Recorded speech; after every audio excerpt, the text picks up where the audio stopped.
Hello everyone! So ayan, good afternoon. Busog na yata ako. Di pa nga ako kumakain, busog na ako, diba? So ayan guys, magta-try tayo ng mga Korean noodles. Tapos yung isa, ito yung Shinramyun, stir fry siya, pina-fry siya, na tom yum ang lasa. So, favorite ko yung tom yum soup guys. Thailand, soup. Sobrang sarap nun guys.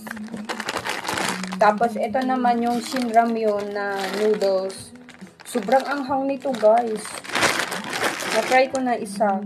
Tapos, itong niluto ko, itong Shinramyun Black. Yan.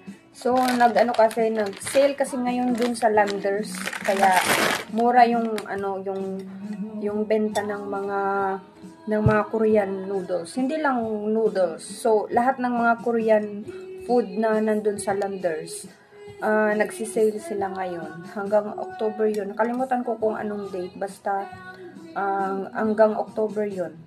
So, ito yung favorite ko, yung black. Yung Shinramyun Black na noodles.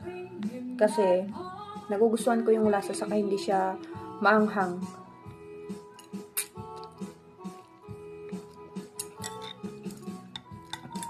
So, ito, nilagyan ko lang siya ng ang tawag dito?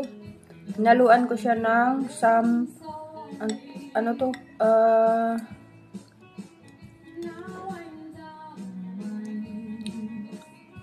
sausage.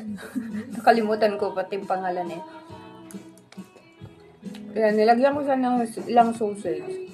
So, dapat bibili pa ako ng gulay na ilalagay dito sa noodles. Kaso nga lang, tinamad na ako kasi umuulan. So, ayoko nang lumabas ng bahay. Tapos, naluan ko siya ng egg. So, ito ay binuil ko lang to sa tubig.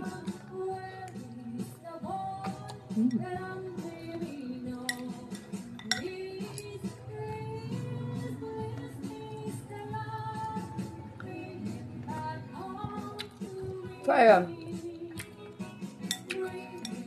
Namimiss ko kasi guys yung mga pagkain ng mga Chinese Korean noodles to, pero sa kasi yung nung nag-work kasi ako sa Singapore tapos sa Hong Kong, mahilig kasi ang mga doon, mga tao.